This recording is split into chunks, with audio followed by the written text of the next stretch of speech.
글 한자 못 배운 종년이 전 하나 반드시 못 붙이는구나. 새벽부터 홀로 재수를 짓던 늙은 며느리가 무릎을 꿇고 큰 시누이가 방금 내던진 바닥의 전을 줍기 시작했습니다. 큰댁 대청을 가득 메운 일가부치 가운데 누구 하나 자리에서 일어서지 않았어요. 그때 갓 시집온 젊은 며느리의 손이 그 여윈 어깨를 붙들었습니다. 어머님, 일어나세요. 그러고는 며느리가 부뚜막 앞으로 걸어갔어요. 새벽 내 한 번도 사위지 않던 새 아궁이의 불이 하나씩 하나씩 꺼졌습니다. 큰 시누이가 소리쳤습니다. 내가 무얼하고 이 집 제사를 멈춘단 말이냐. 며느리는 조용히 시어머니의 행주치마끈을 풀며 말했습니다. 어머님, 이제 이댁 제수 음식은 짓지 않습니다. 버들골 최부자댁 사람들은 아직 알지 못했습니다. 그 며느리가 대체 누구인지, 그리고 막순의 낡은 행주치마를 함부로 건드린 이 집안이 훗날 어떤 끝을 맞게 될지를요. 이야기를 시작하기 전에 잠시 좋아요와 구독을 눌러주시고 지금 어느 고을에서 이 이야기를 듣고 계신지 댓글로 남겨주시면 오늘 이 자리에 오신 모든 분의 하루에 따뜻한 복이 함께 하기를 빌겠습니다. 그럼 오늘의 이야기를 시작하겠습니다. 조선 땅 첩첩한 산으로 둘러싸인 깊은 골에 버들골이라는 마을이 있었습니다. 그 마을에서 논밭이 가장 넓고 곳간이 가장 그득한 집이 바로 최부자댁이었지요. 소를 여러 마리 부리고 가솔과 머슴을 여럿 두었으며 고을 큰 제삿날이면 인근 양민들이 다 그 집 마당을 넘겨다 볼 만큼 위세가 있었습니다. 그런데 그 넉넉한 집에 한 사람, 늘 부엌 가장자리에만 서 있는 여인이 있었습니다. 사람들은 그를 막순이라 불렀지요. 마을 남정네들은 우물가에서 막순이 물동이를 이고 지나가면 안 됐다는 듯 혀를 차면서도 정작 그 집 담을 넘어 거들어줄 엄두는 내지 못했고, 안악들은 저 집 막내 며느리는 종에 딸로 태어나 겨우 면천된 것이 어쩌다 부잣집에 발을 들였다며 뒤에서 수군거렸으며, 최부자댁 사람들은 아예 대놓고 배운 것도 없고 근본도 없는 것이 이 집 밥술이나 얻어먹는다고 깔보았습니다. 그렇게 막순이라는 사람은 제 입으로 소개된 적이 한 번도 없이 오로지 남들의 눈길과 입길 속에서만 그려지는 여인이었습니다. 그해 큰 제삿날도 여느 해와 다르지 않게 시작되었습니다.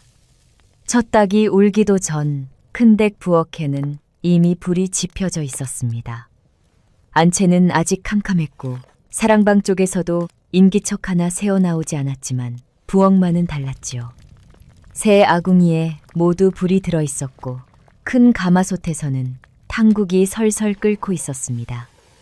살강 옆에는 불려둔 고사리가 물기를 빼고 있었고 도마 위에는 하얀 밀가루 반죽이 흘러내리고 있었으며 참기름 냄새와 부침 냄새, 오래 쓴 행주에서 나는 눅눅한 냄새가 새벽 공기 속에 낮게 깔려 있었습니다. 막수는 그 한가운데 서 있었습니다.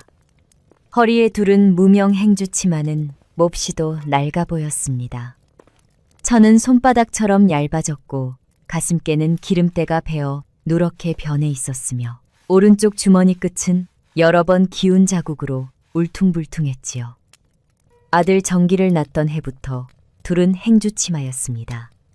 27해 동안 큰 제삿날마다 어김없이 막순의 허리에 묶였던 바로 그 치마였어요. 부엌 문가에 젊은 며느리 연희가 잠시 걸음을 멈추었습니다. 혼인을 하고 처음 맞는 제삿날이었지요. 2달 전까지만 해도 연희가 본 뒤 어떤 자리에 있던 사람인지 이 집에서는 아무도 알지 못했습니다. 다만 연희 자신은 알고 있었지요. 그리고 그 사실을 조용히 지운 채 오늘 이 부엌문 앞에 서 있었습니다. 연희의 눈앞에는 뜨거운 번철 앞에서 홀로 전을 부치는 시어머니가 있었습니다. 어머님, 제가 하겠습니다. 연희가 소매를 걷었습니다. 막수는 돌아보지도 못한 채 고개를 저었어요. 아니다. 우리 연희는 첫 제사인데 내가 하면 된다. 말은 그렇게 했지만 손은 잠시도 쉬지 않았습니다. 왼손으로 전을 뒤집고 오른손으로 간장 종지를 집었지요. 손등은 쩍쩍 갈라져 있었고 갈라진 틈마다 밀가루가 하얗게 끼어 있었습니다. 연희가 벽에 걸린 여벌 행주치마를 집으려는 순간이었어요. 아이고, 손댈 줄은 아시오. 판돌의 처 점례가 부엌 문가에 기대어 웃었습니다. 손에는 유자 하나가 들려 있었어요. 손톱에는 봉숭아물이 곱게 들어 있었고 유자 껍질은 손끝에서 길게 벗겨지고 있었지요. 요즘 새댁들은 시집을 와도 손에 물 한 방울 안 묻힌다더니 말끝은 가벼웠습니다. 그러나 그 말에 담긴 온기는 부엌 바닥처럼 차가웠지요. 연희는 행주치마에서 손을 떼지 않았습니다. 해가 살인문 위로 한 뼘쯤 오르자 대문이 열리기 시작했어요. 왔는가? 탕국은 되었는고. 고사리는 좀 더 묻혀야겠는데. 고기전은 어찌 일이 적은가. 막순이 애들 먹일 갈비찜은 따로 빼두었지. 사람들은 신을 벗으며 부엌 쪽으로 말을 던졌습니다. 누구도 손을 씻고 들어오지 않았어요. 누구도 행주 치마를 찾지 않았고 누구도 칼을 잡지 않았습니다. 대청 쪽에서는 벌써 큰 고모 분단의 이야기가 나오고 있었지요. 이번엔 큰형님이 크게 쓰셨다며 소고기며 실과며 마을 어기 누각에서 벌일 잔치에다 집집마다 따로 보낼 예물까지 마련하셨다던데 누군가 그렇게 말하며 웃었습니다. 아직 분단은 그 자리에 오지도 않았는데 그 이름은 벌써 상석에 앉아 있는 듯 했지요. 막수는 대답 대신 행주 치마 주머니에 손을 넣었습니다. 구겨진 행주를 꺼내 상끝을 훔치고 다시 번철 앞으로 돌아섰지요. 연희가 접시를 들려하자 막순이 작게 말했습니다. 우리 연희는 앉아 있어라. 내 금방 한다. 그 말은 너무도 익숙해 보였습니다. 한두 번 해본 말이 아니었으니까요. 막수는 누군가에게 일을 넘기는 법보다 혼자 삼키는 법을 먼저 배운 사람이었습니다. 큰 고모 분단이 부엌으로 들어선 것은 해가 중천에 이르렀을 무렵이었어요. 그는 문턱에 서자마자 코를 찡그렸습니다. 이게 무슨 냄새냐? 전 냄새가 왜 이 모양이야? 막수는 고개를 들지 못했어요. 다시 붙이겠습니다. 다시 붙이면 내 손이 달라지느냐? 분단은 접시 위 어전 한 조각을 집어들었습니다. 손끝으로 갈라 속을 들여다보았지요. 노란 계란옷 안쪽에서 김이 조금 올라왔습니다. 그러나 그는 그것을 입에 넣지 않았어요. 코끝에 가져갔다가 그대로 접시 위에 내던졌습니다. 글 한자 못 배운 종년이. 부엌 안의 소리가 잠깐 떴어요. 번철 위에서 기름만 자잘하게 튀었지요. 서방 잃고도 큰댁밥 얻어먹고 살면 재수라도 반드시 지어야 할 것 아니냐. 막순의 입술이 아주 작게 움직였습니다. 그러나 소리는 나오지 않았어요. 분단은 기다렸다는 듯 접시를 집어들었습니다. 이 집 제사를 수십 회나 지어 먹고도 이 꼴이면 손이 문제가 아니라 머리가 문제지. 그러고는 손을 뒤집었어요. 짝 하는 소리와 함께 접시가 살강 모서리를 치고 바닥으로 떨어졌습니다.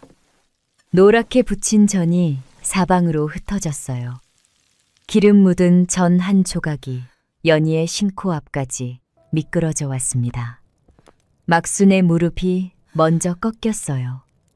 바닥에 떨어진 전을 주우려는 것이었습니다. 그 순간 연희의 손이 막순의 어깨를 붙들었어요. 어머님, 연희는 낮게 말했습니다. 일어나세요. 대청에 앉아있던 일가 부치들이 이쪽을 보았어요. 그러나 누구도 일어서지 않았습니다. 젓가락을 든 손도, 유자를 까던 손도, 아이 입에 밥을 넣던 손도 그대로였어요. 분단이 연희를 위아래로 훑어보았습니다. 무엇냐, 며느리가 시어미 역성이라도 들겠다는 게냐. 연희는 대답하지 않았어요.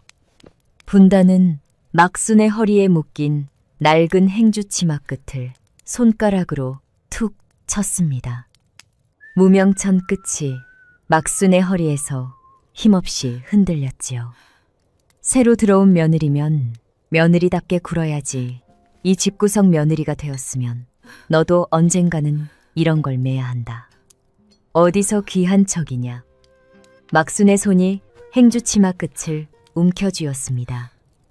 우리 연희는 오늘 처음 온 아이입니다, 제가. 그 말이 끝나기도 전에 분단이 막순을 내려다보았어요.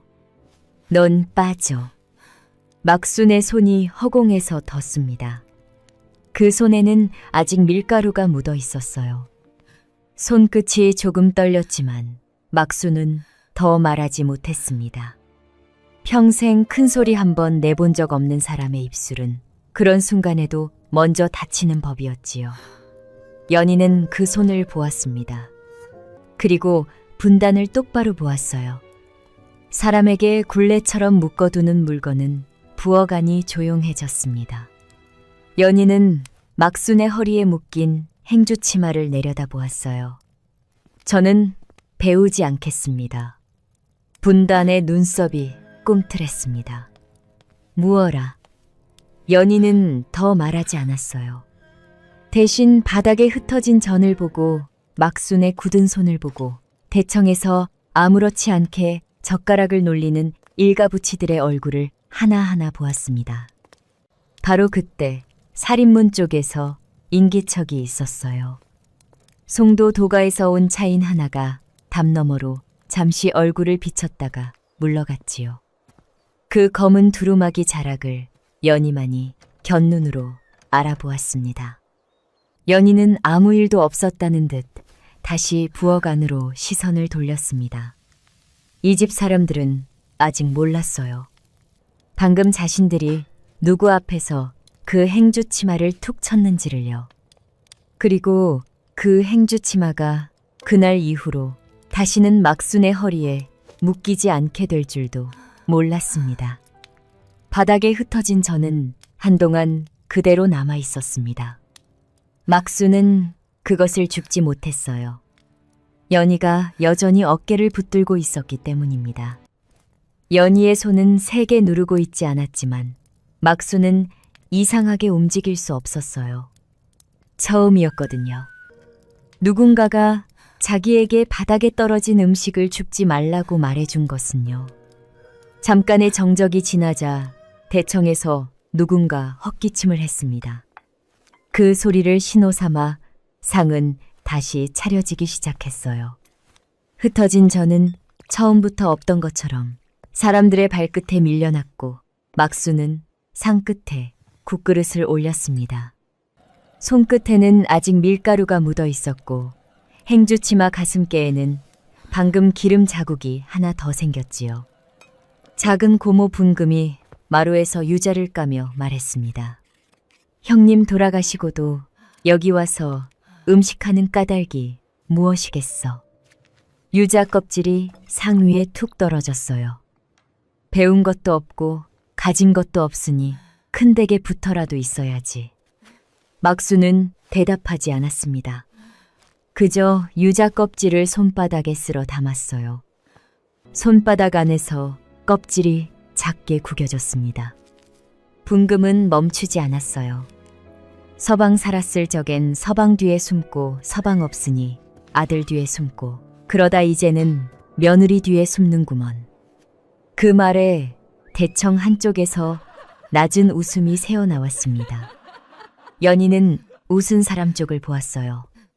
누가 먼저 고개를 돌렸는지, 누가 못 들은 척 물그릇을 들었는지, 누가 웃다가 연희와 눈이 마주치자 입을 다물었는지 하나씩 보았습니다. 점례가 연희를 향해 고개를 기울였어요. 새댁은 참 편하겠소. 첫 제사부터 시어머니가 다 막아주시니 그녀는 아이 입에 밥을 떠넣다 말고 숟가락을 흔들었습니다. 헌데 집안일도 안 배우면 나중에 정기리는 누가 챙기요? 설마 서방까지 시어머니가 챙겨주시길 바라는 건 아니지요. 막순의 손이 다시 떴어요. 이번에는 아주 잠깐이 아니었습니다. 국자를 쥔 손이 허공에서 굳었어요. 연희는 대답하지 않았습니다. 말 대신 점례의 숟가락 끝을 보았어요. 아이 입으로 가던 국물이 상 위에 떨어졌고 점례는 그것을 닦지 않았습니다. 막순이 습관처럼 행주를 들었어요. 연희가 그 행주를 조용히 빼앗았습니다.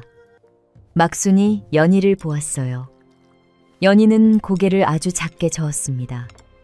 분단이 젓가락을 내려놓았어요. 정길이도 딱 그 어미의 자식이지. 그 말에 막순은 고개를 숙였습니다. 착한 척은 하는데 제 밥그릇 하나 못 챙기고 그러니 어디서 계집 하나 데려와 제 어미 짐이나 더 늘리지. 막순은 이번에도 아무 말도 하지 않았어요. 제 아들 이야기였지만 여전히 삼켰습니다. 정길의 이름이 나올 때마다 눈꺼풀이 아주 작게 떨렸지만 손은 다시 국그릇을 향했어요. 분금이 거들었습니다. 종의 딸 밑에서 컸으니 무얼 배웠겠어. 남 뒤치다거리나 배웠겠지. 점례가 웃음을 흘렸어요. 그러니 며느리도 어디 변변 차는 데서 데려왔나 봅니다. 어디 좋은 집 규수라면 이런 데로 시집오겠어요. 막순의 손에서 국자가 미끄러졌습니다. 달그락 소리는 크지 않았어요. 그러나 그날 부엌에서 처음으로 막순이 낸 소리가 사람들의 말을 끊었습니다. 막순은 연희를 바라보았어요. 무슨 말을 하고 싶은 얼굴이었습니다. 우리 연희는 그런 아이가 아니라고, 이 아이는 참으로 귀한 아이라고 말하고 싶은 얼굴이었어요. 그러나 입술만 움직였습니다. 말은 나오지 못했어요. 분단이 그 얼굴을 보며 비웃었습니다. 왜 네 며느리는 다를 줄 알았느냐. 막순은 고개를 숙였어요. 분단은 그 모습을 보고 더 느긋하게 등을 기댔습니다. 그 집안은 대대로 남 뒤치다거리나 하는 팔자야. 너도 그랬고 네 아들도 그렇고 네 며느리도 결국 그렇게 살겠지. 그 말이 부엌 바닥에 떨어졌어요. 막순은 행주치마끈을 한 번 더 고쳐맸습니다. 손이 조금 떨렸지만 여전히 고개는 들지 못했어요. 연희는 그 손을 보았습니다. 그리고 분단의 얼굴을 보았어요. 죽은 지아비까지 끌어온 분금 정길과 연희를 함께 깎아내린 점례, 마지막 말을 던진 분단, 세 사람의 자리와 낯빛이 연희의 눈 안에 차곡차곡 담겼습니다. 연희는 그들을 노려보지 않았어요. 목소리를 높이지도 않았습니다. 다만 도가의 장부에서 셈이 맞지 않는 문서를 한 장 한 장 넘기듯 아주 천천히 확인하고 있었어요. 누가 이 일의 우두머리인지, 누가 곁에서 칼을 갈았는지, 누가 웃으며 그 말을 거들었는지를요. 그때까지도 정길은 그 방 안에 없었습니다. 큰 제삿날 아침이면 늘 그랬어요. 술이 모자라면 정길이 나갔고 실과가 부족하면 정길이 나갔습니다. 손님 소달구지 세울 자리가 없으면 정길이 뛰어나갔고 먼데 어른을 모셔와야 하면 정길이 말고삐를 잡았어요. 정길이는 착해서 말을 잘 듣지 않느냐. 큰댁 사람들은 늘 그렇게 말했지요. 착하다는 말은 칭찬처럼 들렸지만 이 집에서는 부려먹기 좋다는 뜻이었습니다. 정길이 바깥을 도는 동안 막수는 부엌 안에 남았어요. 그리고 부엌 안에서 벌어진 일은 늘 부엌 안에서 끝났습니다. 그런데 오늘은 달랐어요. 부엌 안에 연희가 서 있었습니다. 그리고 연희는 이 일을 끝낼 작정으로 지켜보고 있었어요. 연희가 막순과 정기를 처음 만난 것은 혼인보다 2해 앞선 어느 겨울이었습니다. 그해 흉년이 들어 고을 어기 고갯마루에 굶주린 이들이 줄을 지어 앉아 있었지요. 최부자댁도 아닌 어느 도가에서 죽을 쑤어 나누어 주던 진휼 자리였어요. 연희는 제 이름도 제 집안도 지운 채 죽을 푸는 여러 사람 가운데 한 사람으로 그 고갯마루에 서 있었습니다. 잿빛 하늘 아래로 재가 쌓여 있었고 토담집 앞 돌계단에는 녹다 언눈이 얇게 얼어붙어 있었지요. 그 계단 아래에는 늘 같은 2사람이 있었어요. 죽상을 차리던 막순, 그리고 장작을 나르던 정길. 정길은 제 몫의 나무를 덜어 늙은이의 죽사발에 얹어주곤 했습니다. 막순이 그런 아들의 손등을 살짝 치면 정길은 웃으며 말했어요. 어머니도 일하시지 않습니까? 연희는 그 장면을 오래 기억했습니다. 정길이 어머니 앞에 국사발을 놓던 장면도요. 어머니, 이거 뜨거우니까 천천히 드세요. 그 말은 특별한 말이 아니었습니다. 그런데 연희는 그 앞에서 잠시 걸음을 멈추었어요. 정길의 다정함보다 그 다정함을 길러낸 막순이 먼저 보였거든요. 말이 많지 않아도 따뜻한 사람, 제 것을 덜어 남에게 먼저 건네는 사람, 그러니까 정길의 어머니라는 사실이 연희에게는 혼인을 망설이지 않게 하는 까닭이었습니다. 그런데 그 다정한 모자가 큰 댁 안에서는 이렇게 살고 있었습니다. 막순이 이 집 막내 며느리로 들어온 것은 20살 무렵이었어요. 본디 대물림하는 시종의 딸로 태어나 겨우 면천된 몸이라 하여 40해 남짓 부엌 가장자리에만 서 있었습니다. 제사 지방을 쓸 때면 분단이 늘 붓을 가져갔어요. 이런 건 글 배운 사람이 써야지. 막순은 붓 대신 행주 치마끈을 묶었습니다. 그 손이 야무지다는 말은 부엌 안에서만 소용이 있었어요. 부엌 문을 나서면 그 손은 늘 배운 것 없는 종의 손이었습니다. 지아비가 살아있을 때도 그랬어요. 지아비가 세상을 뜬 뒤에는 더 심해졌습니다. 형님도 없는데 이제 내가 더 잘해야지. 아들 하나 있다고 큰 소리 칠 생각 말고 정길이 앞길 막히면 다 네 탓인 줄 알아라. 막수는 그 말들을 정길에게 옮기지 않았어요. 정길이 물은 적은 있었습니다. 어머니 큰 댁에서 힘든 일 없으십니까? 그때마다 막수는 웃었어요. 없다. 제사가 다 그렇지. 그러고는 행주치마를 빨았습니다. 찬물에 기름때를 비비고 잿물 거품이 다 빠질 때까지 헹구고 담장 끝에 널어 두었어요. 그 행주치마가 마르는 동안에도 막수는 아무 말도 하지 않았습니다. 내가 알면 저 아이가 속상하잖느냐. 그 한마디로 막수는 40해를 덮었어요. 연희는 혼인 전 막순의 집 담장에서 그 행주치마를 본 적이 있었습니다. 볕에 말라가던 무명 행주치마였어요. 바람이 불 때마다 얇은 천이 조금씩 흔들렸고 막수는 그것을 거두며 웃었습니다. 정길이 낳고 처음 제사에 마련한 것이란다. 버리려다가도 손에 익어 못 버리겠더라. 그때 연희는 그 말을 그저 오래 쓴 물건에 대한 정으로만 들었어요. 그러나 오늘 큰댁 부엌에서 알았습니다. 그 행주치마는 정이 아니었어요.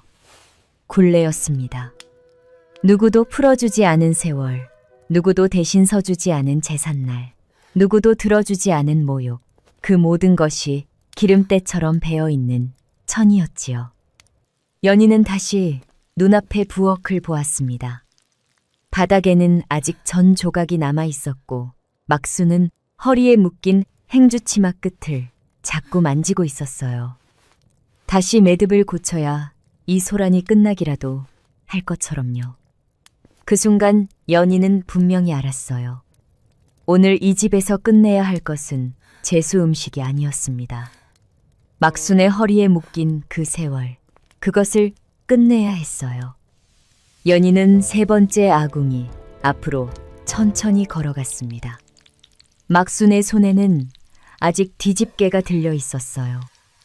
번철 위에서는 어전 가장자리가 노랗게 익어가고 있었고 기름 튀는 소리가 부엌 안을 빽빽하게 채우고 있었습니다. 상은 이미 어느 정도 차려졌지만 아직 끝난 것은 아니었어요.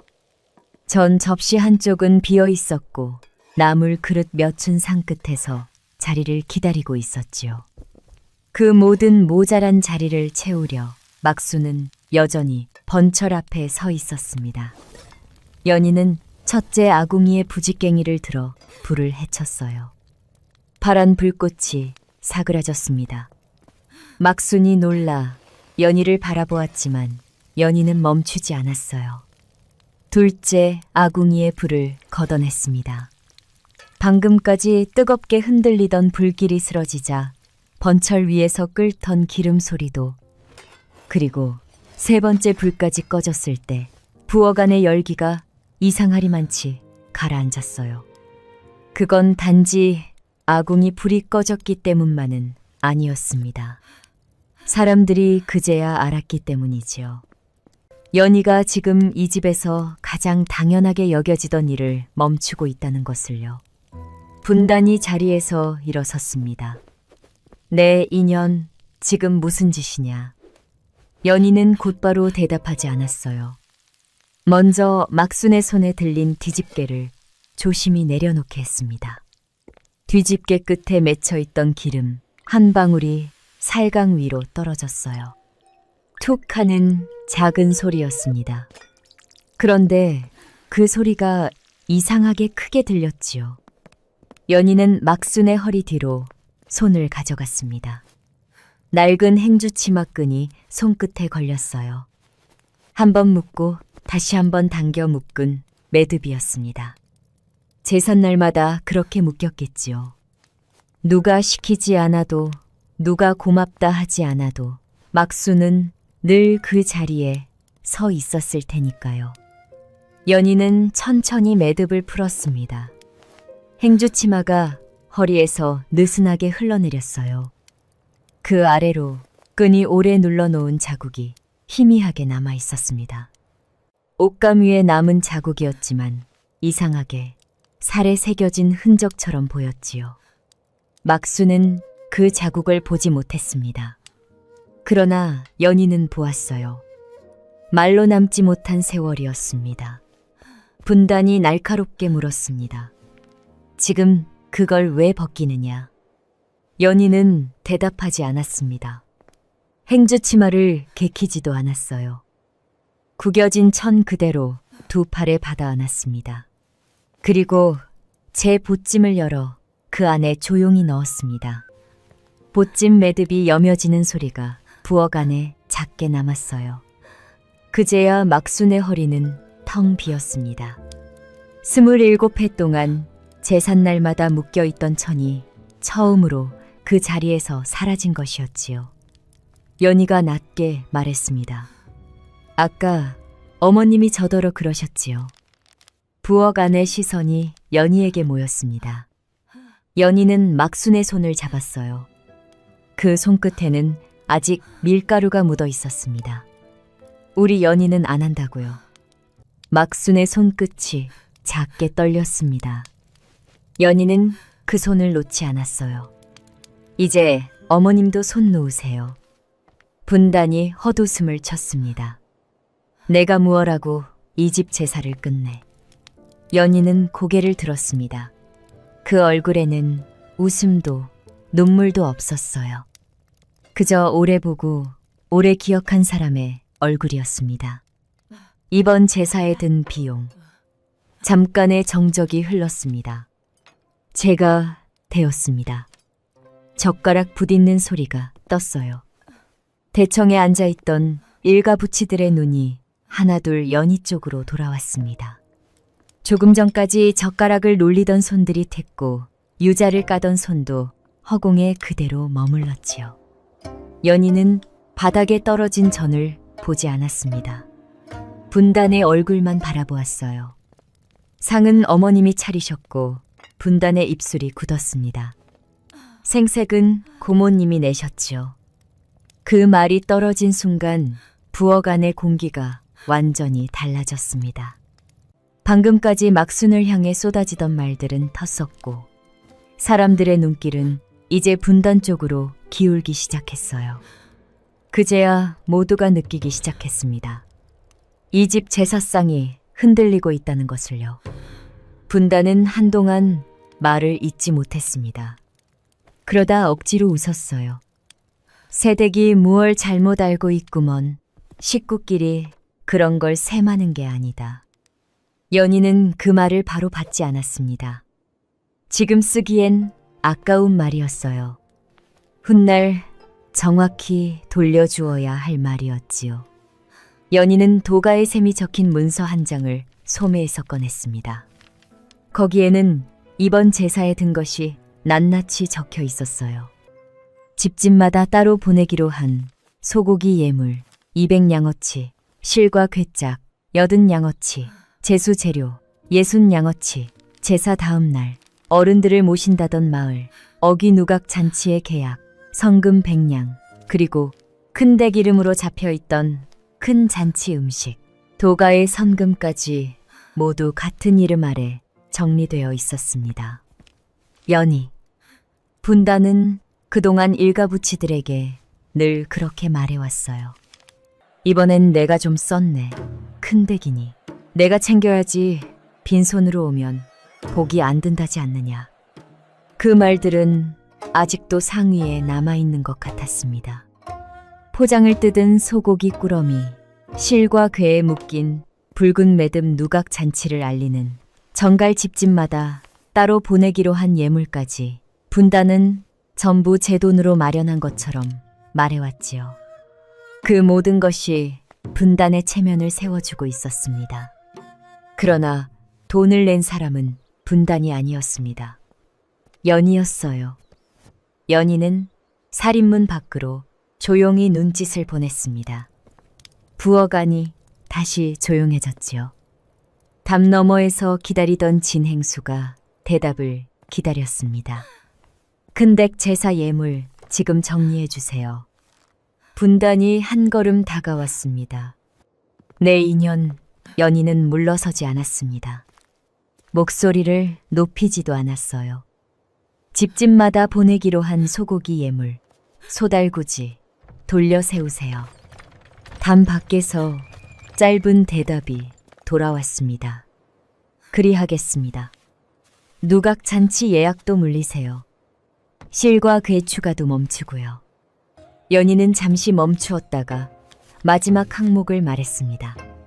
큰 잔치 음식 도가의 성금건은 실제 계약한 자와 내역을 확인해서 물으세요. 그 순간 분단의 얼굴에서 핏기가 빠졌습니다.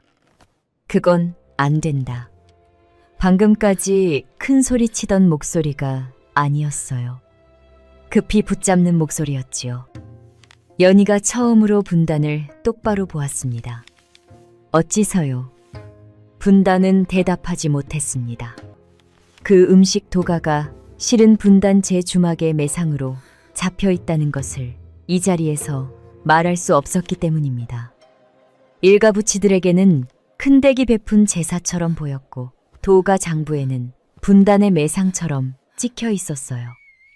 돈은 연희가 냈습니다. 음식은 막순이 지었습니다.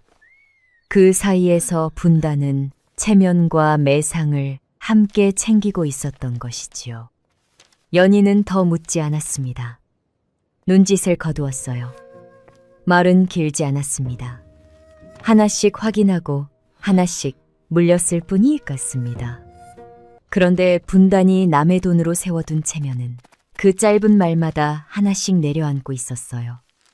반나절이 지나기도 전에 첫 기별이 당도했습니다.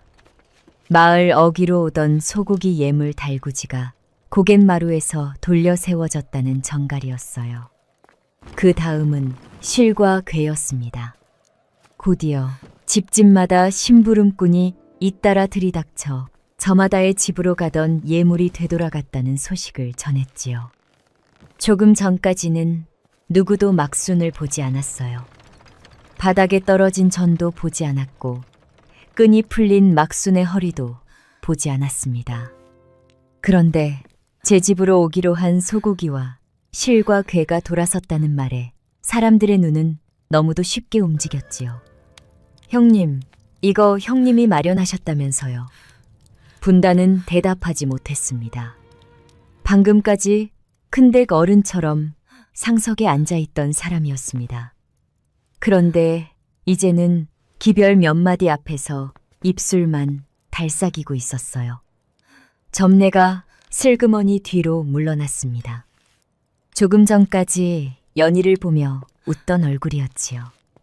그 손에는 아직 아이 숟가락이 들려 있었지만 아무것도 떠먹이지 못하고 있었습니다.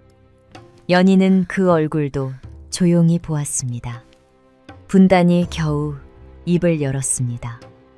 이게 무슨 짓이냐? 연희는 대답하지 않았습니다. 막순의 손을 잡았어요. 그 손끝에는 아직 밀가루가 남아 있었습니다. 갈라진 손등 사이로 하얀 가루가 끼어 있었고 손톱 밑에는 고사리물이 희미하게 배어 있었지요. 연희는 그 손을 놓지 않았습니다. 마당에서는 여전히 심부름꾼들이 오갔어요. 소고기 예물실과 괴누각 잔치, 큰 잔치, 음식 분단이 제 이름으로 자랑하던 것들이 하나씩 제자리로 돌아가고 있었습니다. 그날 큰 댁에서 먼저 무너진 것은 제사상이 아니었습니다. 남의 돈으로 버티던 체면이었습니다. 그때 대문이 열렸습니다. 정길이 술동이와 실과 꾸러미를 들고 문턱에 섰어요. 겨울바람이 그의 등 뒤에서 부엌 안으로 밀려 들어왔고 지게 위에서는 막 받아온 술병들이 서로 작게 부딪히고 있었지요. 여느 때 같으면 누군가 벌써 불렀을 것입니다. 정길이 이리로 와라.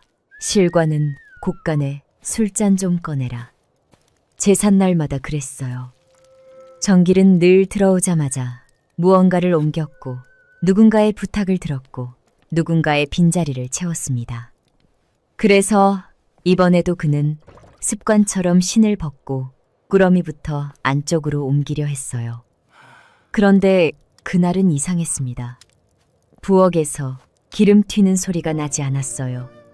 큰 제삿날 아침이면 한 번도 꺼져 있던 적 없던 아궁이 불이 꺼져 있었고 번철은 그대로 놓여 있었습니다. 살강 옆에는 아직 씻지 못한 그릇과 나물 접시가 쌓여 있었고 도마 위에는 계란물이 말라붙은 접시가 비스듬히 놓여 있었지요. 정길의 발걸음이 문턱에서 떴었어요. 그의 눈이 천천히 부엌 안을 훑었습니다. 바닥 한쪽에 남은 전조각, 행주치마 없이 연희 곁에 서 있는 어머니, 그리고 연희의 발치에 놓인 이미 여며진 보찜, 막순의 허리에는 아무것도 묶여 있지 않았어요. 늘 그 자리에 있던 행주치마가 없으니 그 빈자리가 이상하게 크게 보였지요. 쿵 하고 정길의 손에서 술동이가 바닥에 내려앉았습니다. 병들이 서로 부딪는 소리가 둔하게 울렸어요. 어머니, 정길의 목소리는 낮았습니다. 어찌 행주치마가 벗겨져 있습니까? 막수는 바로 대답하지 못했어요. 손이 자꾸 허리께로 갔습니다.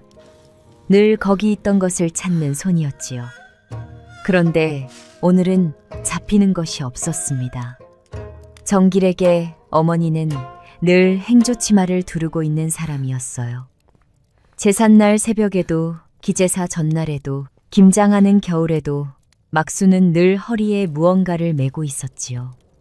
그래서 정길은 행주치마 없는 어머니를 처음 보는 사람처럼 굳어 있었습니다. 분단이 먼저 입을 열었어요. 정길아, 마침 잘 왔다. 네 처가 지금 큰댁 제사를 다 엎어놓았다. 정길은 분단을 보았습니다. 아직 사정을 알아챈 얼굴은 아니었어요. 오래된 버릇이 먼저 움직였습니다.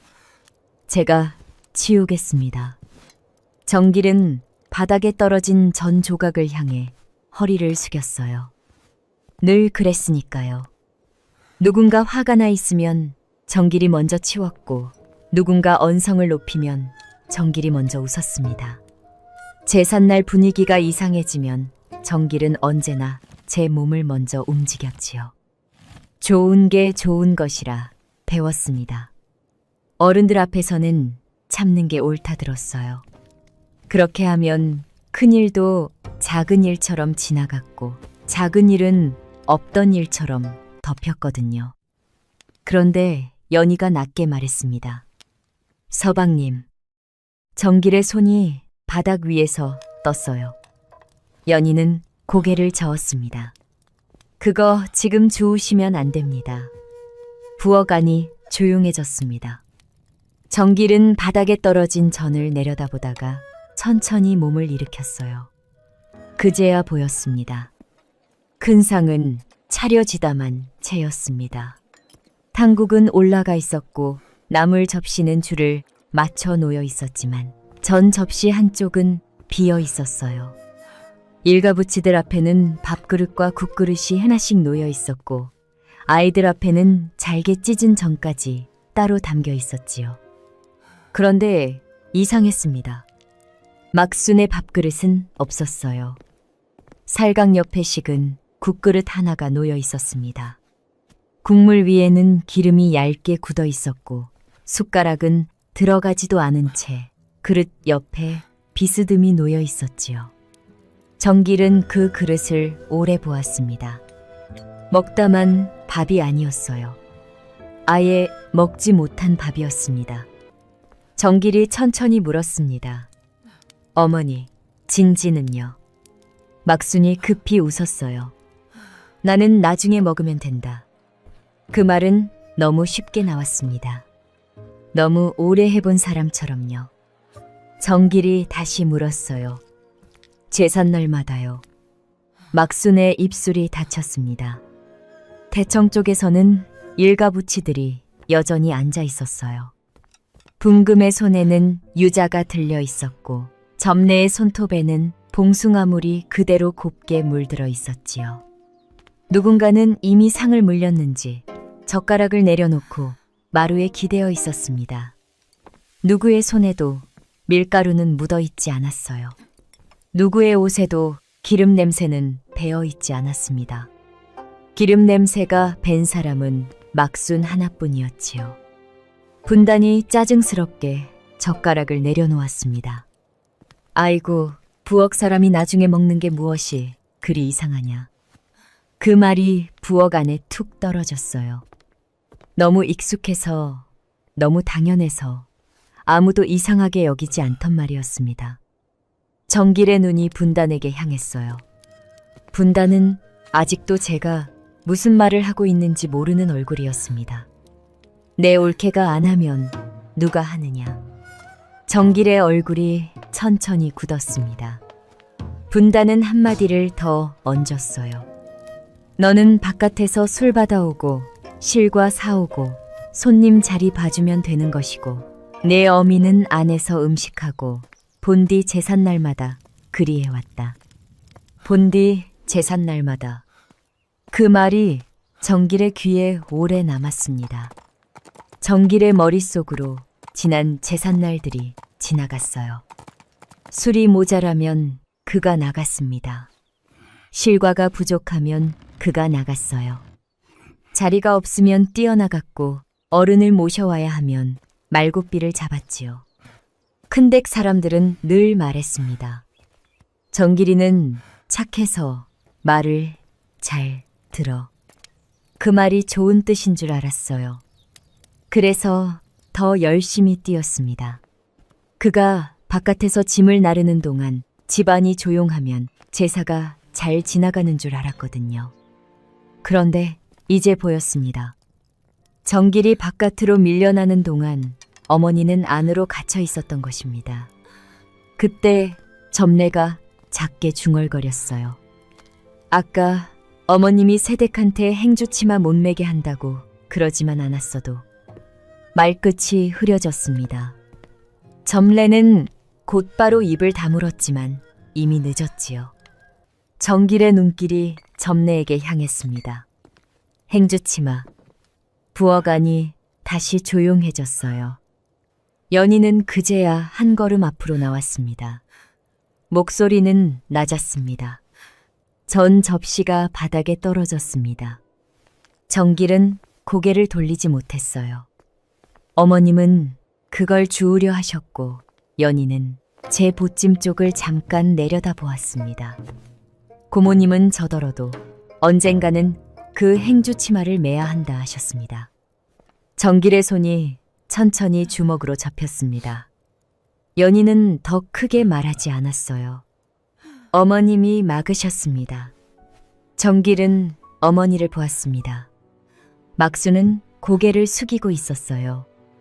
제게 떨어진 말은 또 숨기려던 사람이었습니다. 그런데 연희에게 넘어간 말만은 막았던 사람이었지요. 정길은 살강 옆 식은 국그릇을 다시 보았습니다.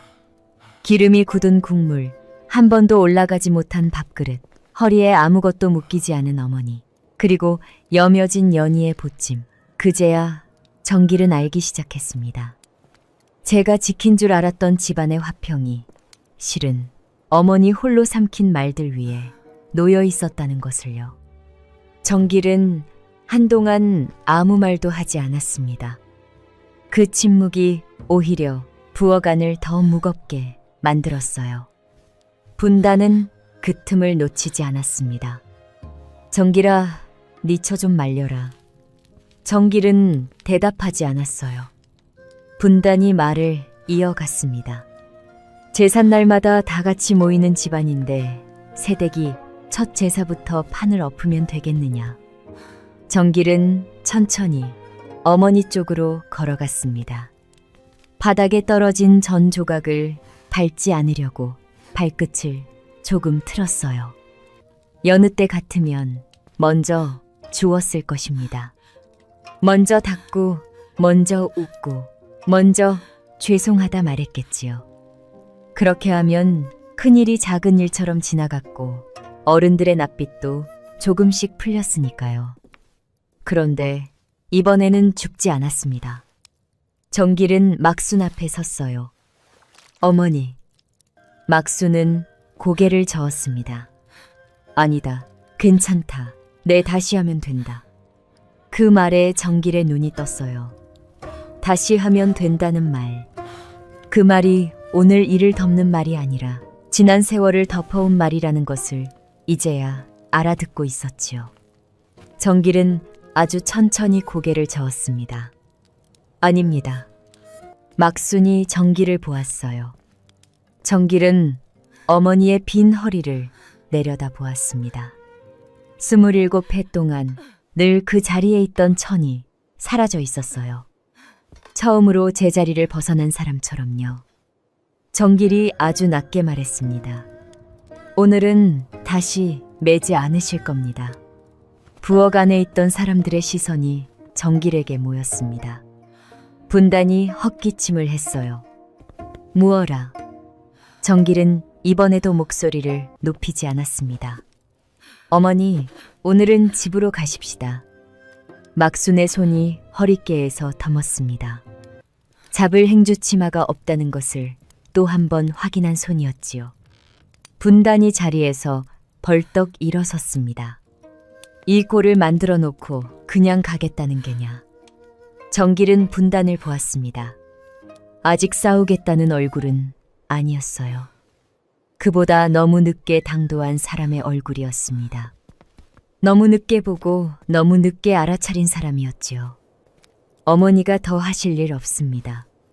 내 처가 어른들 앞에서 판을 엎었는데 내가 지금 누구 역성을 드는 것이냐. 정길은 연희를 한번 보았습니다. 연희는 아무 말도 하지 않았어요. 그 침묵이 오히려 정길에게 다시 말해주고 있었습니다. 이제는 내가 보아야 한다고요.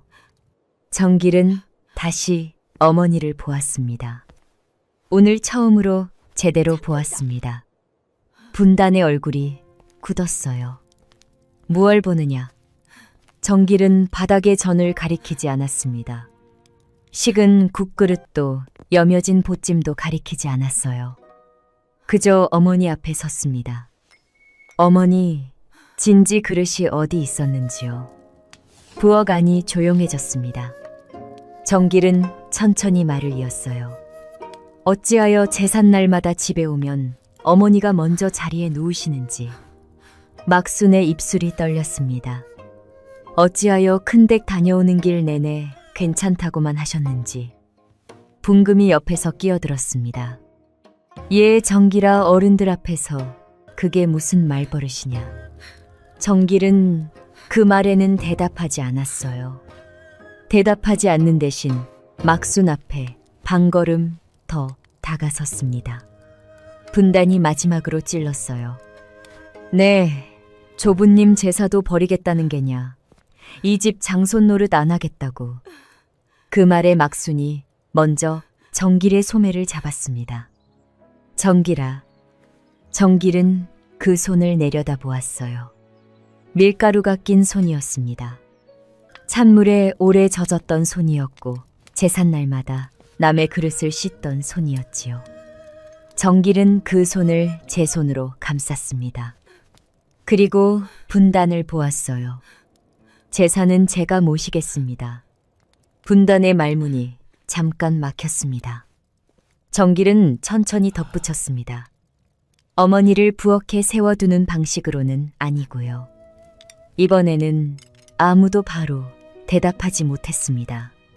그건 제사를 버리겠다는 말이 아니었으니까요. 어머니를 부엌에 묶어두던 방식만 끊겠다는 말이었습니다. 분단이 이를 악물었어요. 그게 얼마나 큰일인지 몰라 그런다. 집안 어른들이 다 보고 있어.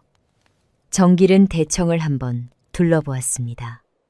조금 전까지 어머니가 전을 줍든 말든 앉아있던 사람들, 제 집 소고기와 실과 괴가 돌아섰다 하자 그제야 고개를 들던 사람들, 그리고 지금도 누구 하나 어머니에게 괜찮으시냐 묻지 않는 사람들.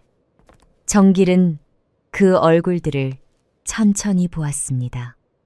그러고는 다시 분단을 향해 말했어요.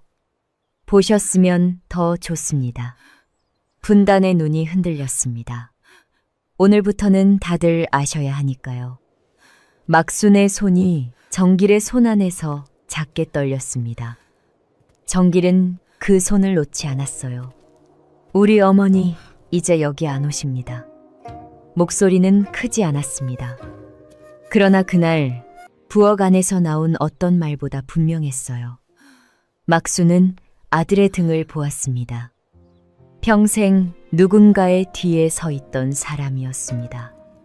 제삿날마다 부엌 가장자리에 제사상 끝자락에 집안 어른들 뒷줄에 서 있던 사람이었지요. 그런데 그날 처음으로 아들이 제 앞에 섰습니다. 막순은 그 등을 오래 보았어요. 무슨 말을 하려다 결국 입술만 달싹였습니다. 그 말 대신 접힌 손등 위로 물 한 방울이 떨어졌습니다. 집으로 돌아오는 길은 조용했습니다. 정길은 소달구지 고삐를 쥔 채 아무 말도 하지 못했어요. 이따금 뒤를 돌아볼 때마다 어머니는 산길 너머를 바라보고 있었습니다. 막수는 여전히 허리깨에 손을 얹고 있었어요. 없어진 행주치마 자리를 몸이 아직 기억하는 것 같았지요. 연희는 그 곁에 앉아 아무 말도 하지 않았습니다. 오늘은 연희가 설명을 더 보탤 때가 아니었어요. 정길이 스스로 본 것들을 제 안에서 맞춰보는 때였지요. 집에 다다른 뒤에도 정길은 한동안 살인문 앞에 서 있었습니다. 막수는 신을 벗자마자 습관처럼 부엌 쪽으로 가려 했어요. 어머니, 정길이 불렀습니다. 막순이 돌아보았어요. 왜 그러느냐? 정길은 잠깐 말을 고르다 물었습니다. 제삿날마다 진지는 언제 드셨습니까? 막순의 얼굴에 아주 작은 틈이 생겼습니다. 대답을 찾지 못한 얼굴이었지요. 그냥 나중에 언제요? 막순은 손가락 끝을 만지작거렸습니다. 상 물리고. 정길은 더 묻지 못했습니다. 상 물리고. 그 말 안에 너무 많은 제삿날이 들어 있었거든요. 정길은 어머니를 마루에 앉혔습니다. 그리고 처음으로 손수물을 데웠어요. 물 끓는 소리가 조용한 집안에 퍼졌습니다. 가마솥에서 김이 오르는 동안 정길은 어머니의 손을 보았어요. 갈라진 손등, 손톱 밑에 남은 고사리물, 밀가루가 다 지워지지 않은 손마디. 그 손이 오늘 하루만 그리 된 것이 아니라는 것을 이제는 알 수 있었습니다. 그날 밤 막순이 방으로 든 뒤 연희는 사랑방에 홀로 앉았습니다. 서안 위에 등잔을 밝히고 진행수를 불렀어요. 진행수는 송도 도가의 여러 차인 가운데 우두머리였고 연희가 아직 이름을 감춘 채 큰 댁에 들어와 있는 동안에도 그 곁을 멀리서 지키던 사람이었습니다. 새로 살펴주세요. 연희의 목소리는 낮았습니다. 분단 씨가 부리는 음식 도가부터요. 짭박과 저울을 속이지는 않았는지, 값을 부풀려 장부에 올리지는 않았는지, 실제로 들인 물량이 얼마인지까지 낱낱이 살피세요. 진행수가 문서를 넘기는 소리가 들렸습니다. 잠시 뒤 그의 목소리가 돌아왔어요. 확인하였습니다. 그 도가는 고을 큰일마다 음식을 대는 비중이 큽니다. 관아, 도시락, 향교, 행사, 마을 잔치 음식까지 두루 얽혀 있습니다. 연희는 잠시 눈을 감았습니다. 판돌씨 상단도요. 도가에 물건을 대겠다며 낸 문서와 실적을 적은 증빙 원본을 확인해 주세요. 물류를 맡길 상단으로 심사가 진행 중입니다. 다음 절기 계약을 기다리고 있는 처지입니다. 연희는 창틀에 손끝을 얹었습니다. 손끝이 찬 창살에 닿았어요. 분금씨 지아비의 사업도 확인하세요. 원청에 발주 권한을 쥐고 있다지요. 견적서와 발주 내역, 그리고 딴 데로 돌린 거래가 없었는지까지요. 확인하겠습니다. 연희는 잠깐 말을 멈추었습니다. 그리고 짧게 덧붙였어요. 확인이 끝날 때까지 전부 보류하세요. 등잔 너머가 잠깐 조용해졌습니다. 진행수는 더 묻지 않았어요. 오래도록 곁에서 일해온 사람은 그 짧은 말 안에 무엇이 담겼는지 알았거든요. 바로 처리하겠습니다. 진행수가 물러갔습니다. 연희는 등잔부를 낮추었어요. 아직 아무것도 드러내지 않았습니다. 큰댁 사람들은 연희가 누구인지 여전히 몰랐어요. 그저 제사 비용을 낸 조금 당돌한 며느리쯤으로만 여기고 있었지요. 그것이면 충분했습니다. 아직은요. 그날 밤늦게 큰댁에도 기별이 들었습니다. 분단이 부리는 음식 도가의 일꾼이 헐레벌떡 달려온 것이었어요. 다음 장날 잡혀있던 큰 주문들이 줄줄이 무르고 있다는 전갈이었습니다. 분단은 처음엔 대수롭지 않게 여겼습니다. 제사 뒤라 다들 어수선해 그런가 보다 했지요.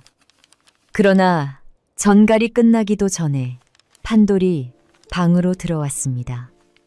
낯빛이 하얗게 굳어 있었어요. 손에는 도가에서 온 문서가 들려 있었습니다. 어머니, 판돌이 분단을 보았습니다. 늘 큰 소리 치던 아들의 목소리가 그날은 낮게 가라앉아 있었어요. 우리 납품 심사가 보류됐답니다. 분단의 얼굴에서 표정이 사라졌습니다. 무어라. 판돌이 한 걸음 더 다가왔습니다. 어머니, 오늘 대체 누구한테 그리하신 겁니까? 분단은 대답하지 못했습니다. 그 물음의 답을 분단은 아직 알지 못했으니까요. 이튿날 아침 분단의 음식 도가는 이상하리만치 조용했어요. 부엌에서는 여전히 육수가 끓고 있었습니다. 커다란 가마솥에서 김이 올라왔고 국자가 솥 가장자리에 부딪힐 때마다 작은 쇳소리가 났지요. 그런데 바깥으로 나가는 주문은 거의 없었습니다. 벽에 붙어있던 예약첩에는 붉은 먹으로 그은 줄이 하나둘 늘어나고 있었어요. 처음엔 한 건이었습니다. 다음 장날 점심 도시락 120그릇. 그 다음은 향교 행사 음식이었고 그 다음은 마을 잔치, 도시락이었지요. 늘 아무렇지 않게 들어오던 주문들이 비슷한 말로 끊기고 있었어요. 이번 건은 모르겠습니다. 사정이 생겨 보류합니다. 다음에 다시 기별하겠습니다. 전하는 이들의 말씨는 모두 예의가 발랐습니다. 그래서 더 이상했어요. 화를 내는 이도 없고 따지는 이도 없었습니다. 다만 하나씩 빠져나갈 뿐이었지요. 장부 위에 검은 먹으로 적혀 있던 예약들이 붉은 줄 하나에 조용히 사라지고 있었습니다. 분단은 첩 앞에 선 채 예약 장부를 넘겼어요. 종이가 바스락거렸습니다. 어제까지만 해도 그 장부는 분단의 체면이었습니다. 제삿날마다 일가부치들 앞에서 슬쩍 꺼내 보이며 아직 제 도가가 얼마나 잘 되는지 자랑하던 물건이었지요. 우리 도가는 아직 괜찮다. 우리 집은 아직 큰 댁 노릇한다. 그 말들을 대신해 주던 장부였거든요. 그런데 오늘은 달랐습니다. 장부 위에는 물음이라는 글자만 남고 있었어요. 한낮 무렵 판돌이 큰 댁으로 들어왔습니다. 신도 제대로 벗지 못한 채 대청 한복판에 섰어요. 사흘 사이 얼굴이 반쪽이 되어 있었고 손에는 심사 보류를 알리는 문서가 들려 있었지요. 어머니, 목소리가 갈라져 있었습니다. 나 이번 계약 못 따면 상단 끝입니다. 분단은 아들을 달래려 했어요. 별일 아니다. 제사지나 다들 정신없어 그런 거야. 판돌이 웃었습니다. 웃음이라기보다 숨이 새는 소리에 가까웠지요. 제사랑 무슨 상관입니까? 그가 문서를 상 위에 내려놓았어요. 탁 소리가 났습니다. 도가 주문은 왜 끊기고 우리 상단 심사는 왜 보류됩니까? 이게 어떻게 제사 탓입니까? 분단은 대답하지 못했습니다. 마루 끝에 앉아있던 점례도 고개를 들었습니다. 점례는 판돌의 아내였습니다. 제삿날 연희를 보며 웃던 바로 그 며느리였지요. 그녀는 아무 말도 하지 못한 채 판돌의 손에 들린 문서만 보고 있었어요. 그때 대문이 다시 열렸어요. 작은 고모 분금이었습니다. 그녀는 신발장 앞에서 한참을 멈춰 섰습니다. 손에 쥔 서찰이 조금 떨리고 있었지요. 언니, 목소리가 낮았습니다. 나 방금 이상한 얘기를 들었어. 분단이 고개를 들었어요. 분금은 대청으로 들어오며 말을 이었습니다. 우리 집 양반 사업도 원청에서 발주를 미룬다는 구먼 견적서랑 발주 내역을 다시 보겠다고. 그 말에 판돌의 눈길이 분금 쪽으로 돌아갔습니다. 대청 안의 공기가 더 무거워졌어요. 처음에는 분단의 음식 도가였습니다. 그 다음은 판돌의 상단이었지요. 이제는 분금 지아비의 사업까지였습니다. 세 사람은 잠깐 서로를 바라보았어요. 아무도 먼저 입을 열지 못했습니다. 제삿날에는 그렇게 쉽게 남의 흉을 보고 그렇게 쉽게 막순을 내려다보던 사람들이었는데 제 집 문 앞에 일이 닥치자 말이 막히고 있었지요. 침묵을 깬 것은 분금이었습니다. 언니, 그 며느리 대체 누구야? 분단이 바로 쏘아붙였어요. 내가 그걸 어찌 아느냐. 언니가 접시 뒤집었잖아. 분금의 목소리가 날카로워졌습니다. 언니가 행주치마 얘기 꺼냈잖아. 나는 그냥 옆에 있었어. 분단의 얼굴이 일그러졌어요. 네가 그냥 옆에 있었다고. 그녀가 상을 짚고 일어섰습니다. 형님 돌아가시고도 붙어 산다고 한 게 누구냐. 배운 것도 없고 가진 것도 없다고 한 게 누구였어. 분금의 입술이 굳었습니다. 그건 언니가 먼저 시작했으니까. 그래서 너는 깨끗하냐. 두 자매의 목소리가 조금씩 높아졌어요. 제삿날에는 같은 쪽에 서 있던 사람들이었습니다. 막순을 내려다볼 때도 한편이었고 연희를 비웃을 때도 한편이었지요. 그런데 돈줄이 흔들리자 그들이 서 있던 자리가 갈라지기 시작했습니다. 두려움으로 지탱되던 위계가 무너지자 칼끝은 가장 가까운 사람을 향했어요. 판돌이 결국 소리쳤습니다. 둘 다 그만하십시오. 대청이 조용해졌어요. 판돌은 분단을 보았습니다. 그 눈은 어머니를 보는 눈이 아니었습니다. 제 상단을 무너뜨릴지도 모르는 사람을 보는 눈이었지요. 어머니가 무엇을 어찌한 건지 몰라도 이거 하나는 분명합니다. 그의 목소리가 낮아졌습니다. 그 며느리 우리가 건드리면 안 되는 사람이었습니다. 분단은 입술을 열었지만 아무 말도 나오지 않았어요. 그날 저녁 큰 댁에 낯선 손이 당도했습니다. 검은 두루마기를 입은 사람이 살인문 앞에 서서 조용히 고했어요. 송도 도가에서 왔습니다. 분단이 한참을 바라보다 물었습니다. 느시오. 송도 도고 대방댁 행수 진가입니다. 송도 도고. 그 이름이 떨어지는 순간 분단의 손이 떴어요. 그 이름을 모를 수는 없었습니다. 저잣거리에서도 듣고 거래하는 사람들 입에서도 여러 번 들었던 이름이었지요. 인근 여러 고을의 물화가 그 도가의 송방을 거치지 않고는 돌지 못한다는 바로 그 큰 도가였습니다. 그런데 그 이름이 어찌하여 제 집 살인문 앞에 당도했는지 분단은 바로 헤아리지 못했습니다. 아니, 헤아리고 싶지 않았던 것이겠지요. 진 행수의 목소리는 내내 차분했습니다. 내일 낮 온 식구가 자리에 계셔야 합니다. 분단이 겨우 물었어요. 무슨 일로요? 직접 뵙고 말씀 올리겠습니다. 진 행수가 물러갔습니다. 살인문이 닫히는 소리가 났어요. 짧은 소리였지요. 그런데 그 소리 하나가 며칠 내내 분단을 조여오던 보이지 않는 손의 이름을 알려주고 있었습니다. 송도 도고. 분단은 한동안 살인문 쪽에서 눈을 떼지 못했어요. 예약 장부 위에는 붉은 줄이 그어져 있었고 상 위에는 판돌의 보류 문서가 놓여 있었습니다.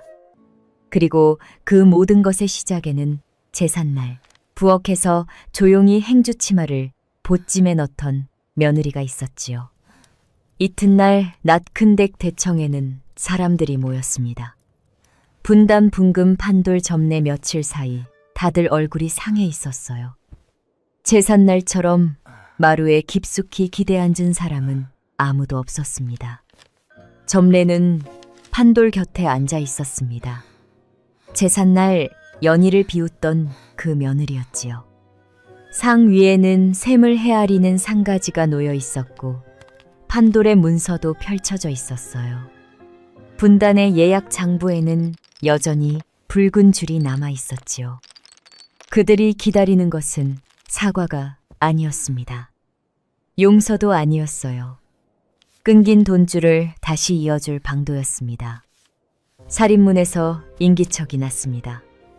대문을 여니 검은 두루마기를 입은 진 행수가 서 있었어요. 그 뒤로 문갑을 든 차인 둘이 함께 들어왔지요. 진 행수는 대청 가운데 서서 조용히 쉼표를 내밀었습니다. 송도 도고 대방댁 행수 진가입니다. 분단은 그 쉼표를 바로 받지 못했어요. 손이 허공에서 잠깐 떠었습니다. 쉼표는 작고 얇았습니다. 그런데 그 작은 패 한 장 앞에서 제삿날 접시를 뒤집던 손이 움직이지 못하고 있었지요. 그때 살인문 쪽에서 발소리가 들렸습니다. 또각또각. 연희가 들어왔어요.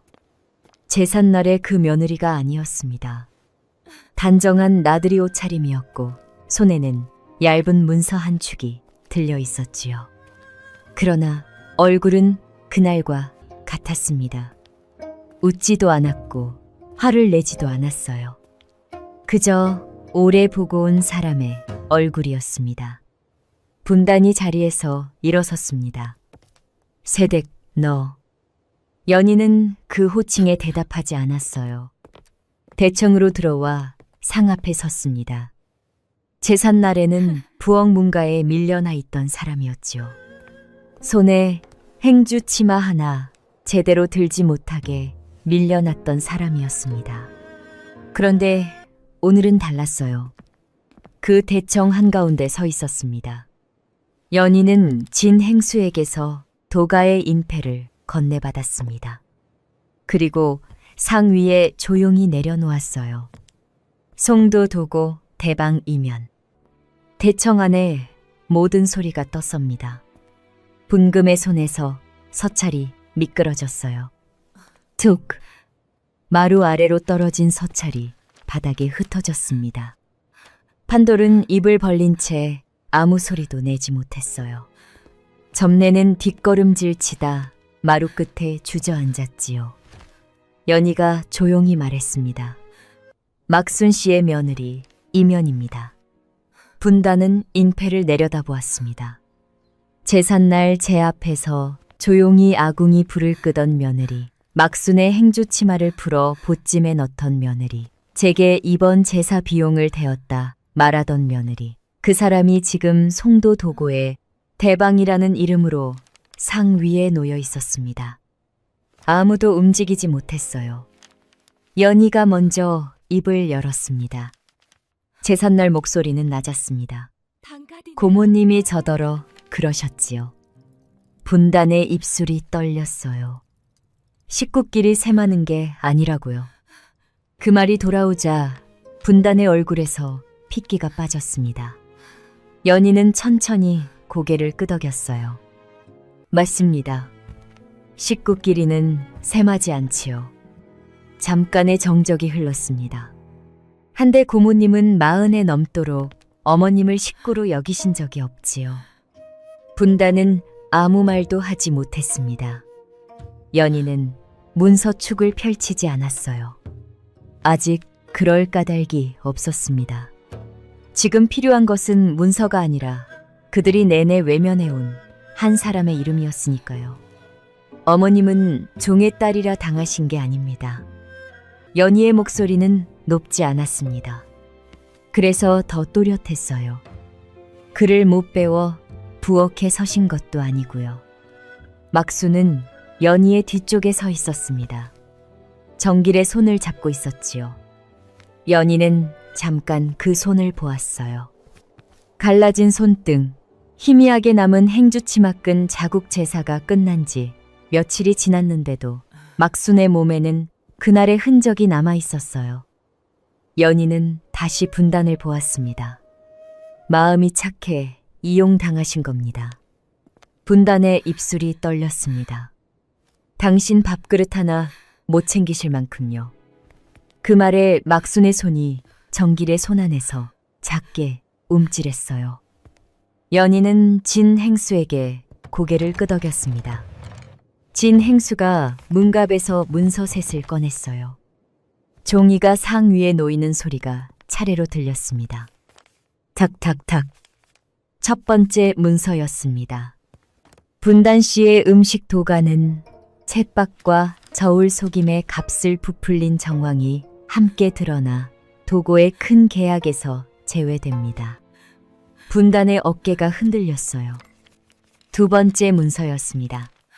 판돌씨 상단의 납품 심사는 제출한 문서가 실제와 맞지 않아 부적격으로 종결되었습니다.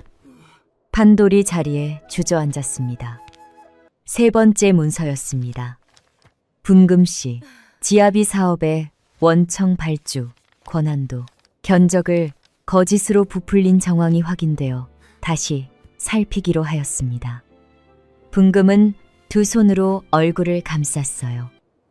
진 행수의 목소리는 처음부터 끝까지 메말라 있었습니다. 화를 내지도 않았고 비웃지도 않았지요. 그저 사실을 알릴 뿐이었습니다. 그래서 더 무거웠어요. 분단이 연희 쪽으로 다가왔습니다. 처음에는 한 걸음, 그 다음에는 거의 비틀거리듯 한 걸음이었어요. 그런데 바로 고개를 숙이지는 않았습니다. 분단은 상위의 문서들을 내려다보다가 억지로 목소리를 세웠어요. 그래도 명절인데 그 말이 대청 한가운데 떨어졌습니다. 집안일을 사업에까지 끌고 오는 건 아니지. 연희는 그제야 손에 들고 있던 문서축을 펼쳤습니다. 종이 넘기는 소리가 조용한 대청에 낮게 울렸어요. 집안일로 끝났으면 좋았겠지요.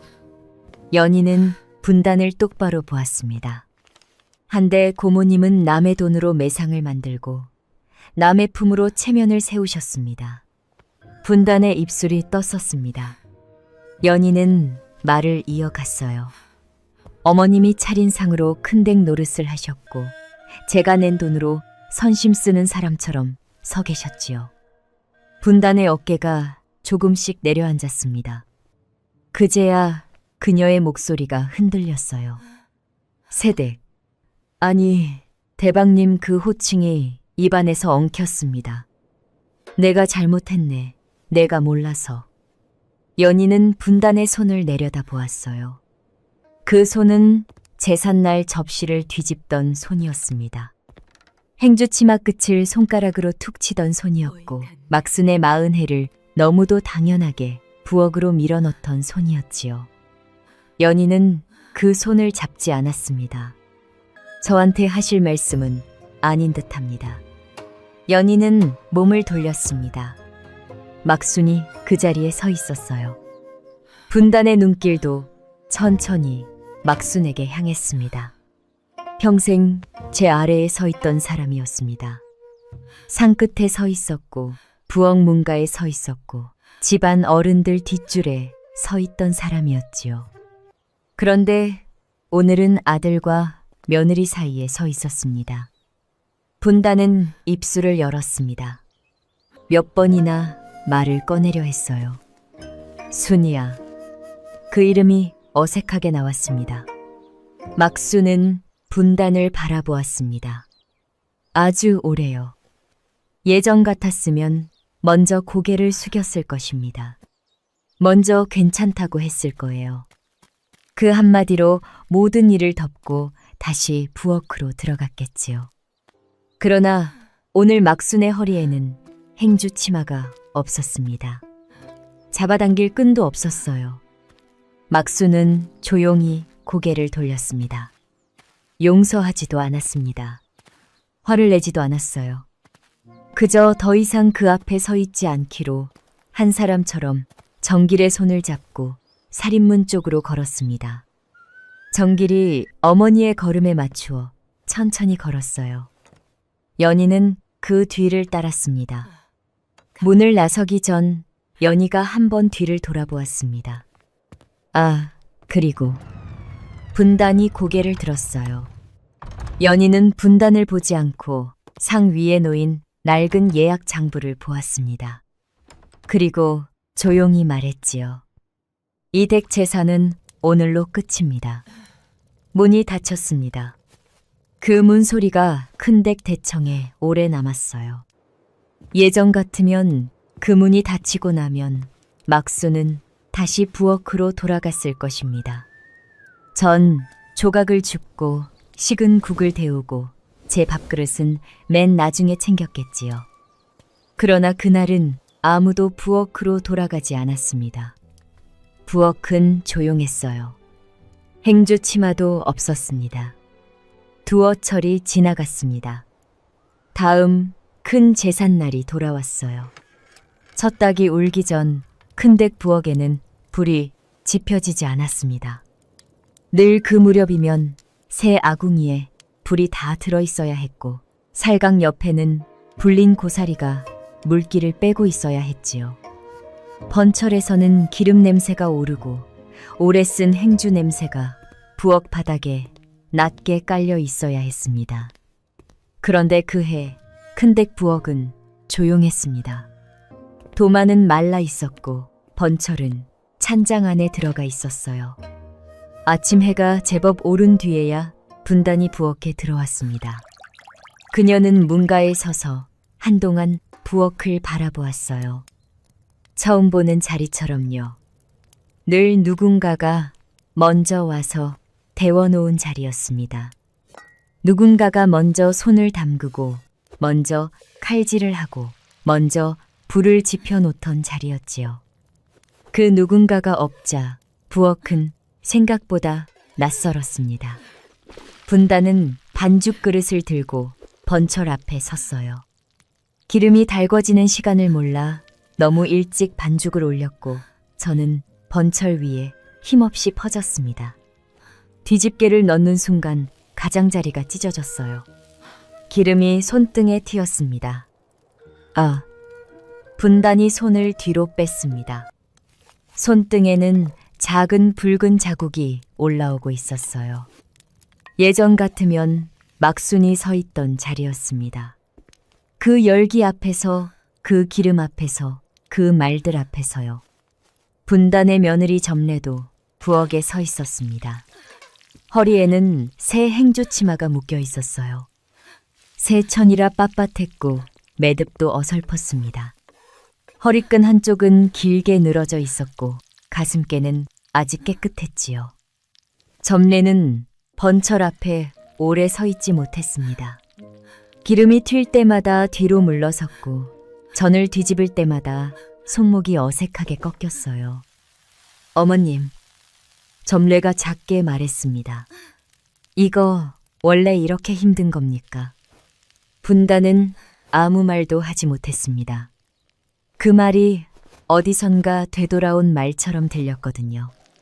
새 행주 치마는 점례의 허리에 어색하게 떠 있었고 번철 위에 저는 한쪽만 까맣게 타고 있었습니다. 27회 기름때를 견딘 행주 치마는 끝까지 모양을 잃지 않았는데 처음 묶인 새 행주 치마는 한나절도 버티지 못하고 기울어져 있었지요. 누군가의 명절을 당연히 가져다 쓰던 집은 결국 제 집 며느리의 명절부터 잃게 되고 있었습니다. 큰댁은 더 이상 큰댁처럼 보이지 않았어요. 살인문을 두드리는 발길도 예전 같지 않았고 일가부치들도 하나둘 걸음을 줄였습니다. 소고기 예물도 오지 않았고 실과 궤에 묶인 붉은 매듭도 없었고 누각 잔치를 알리는 정갈도 없었지요. 남은 것은 서툰 반죽 냄새와 제대로 달궈지지 않은 번철뿐이었습니다. 같은 무렵 막수는 다른 곳에 있었습니다. 바다가 내려다 보이는 객사의 아침상 앞이었어요.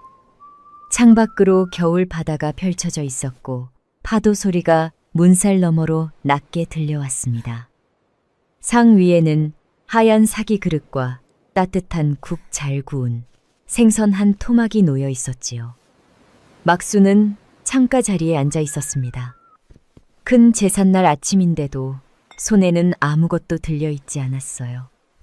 처음에는 그것이 어색했습니다. 손이 자꾸 허리께로 갔어요. 행주 치마 끈을 찾는 몸이었지요. 막수는 그 손을 무릎 위에 가만히 올려두었습니다. 정길이 어머니 앞에 국그릇을 놓았습니다. 뜨거운 김이 천천히 올라왔어요. 어머니, 정길이 조심스럽게 말했습니다. 이거 뜨거우니까 천천히 드세요. 2해 전 진유라던 그 고갯마루에서 연희가 처음 들었던 바로 그 말이었습니다. 그때 정길은 토담집 방 앞에서 어머니에게 국그릇을 밀어주고 있었어요. 연희는 그 짧은 말을 듣고 오래 걸음을 멈추었지요. 오늘도 같은 말이었습니다. 그런데 오늘은 자리가 달랐고 명절이 달랐고 막순의 손도 달랐어요. 막순은 국그릇을 내려다보았습니다. 큰 제삿날 아침에 누군가 제 앞에 밥을 차려준 게 얼마만인지 바로 떠오르지 않았어요. 떠올리려 해도 자꾸 부엌 기름 냄새만 먼저 올라왔습니다. 살강 옆식은 국그릇 상 물리고 나서야 들던 숟가락 기름이 굳은 국물, 그런 것들이 먼저 떠올랐지요.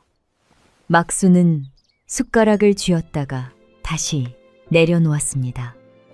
내가 이런 걸 받아도 되겠니? 목소리는 작았습니다. 정길은 아무 말도 하지 못했어요. 연희가 그 곁에 앉았습니다. 어머님, 연희는 보찜에서 작은 함 하나를 꺼냈습니다. 짙은 나뭇빛 함이었습니다. 뚜껑을 연희 안에는 낡은 무명 행주치마가 들어있었어요. 제삿날 연희가 막순의 허리에서 풀어 보찜에 넣었던 바로 그 행주치마였습니다. 그때 그대로였습니다. 구겨진 허리끈도 기름때가 밴 가슴께도 몇 번이나 기운 오른쪽 주머니도 그대로였어요. 막순의 눈이 흔들렸습니다. 그거, 연희는 행주치마를 아주 천천히 꺼냈습니다. 27해 동안 당겨 묶이던 허리끈이 손바닥 위로 흘러내렸어요. 막순의 손이 저절로 앞으로 나왔습니다. 잡으려는 손이었습니다. 다시 매려는 손처럼 보이기도 했지요. 연희는 그 손 위에 제 손을 가볍게 올렸습니다.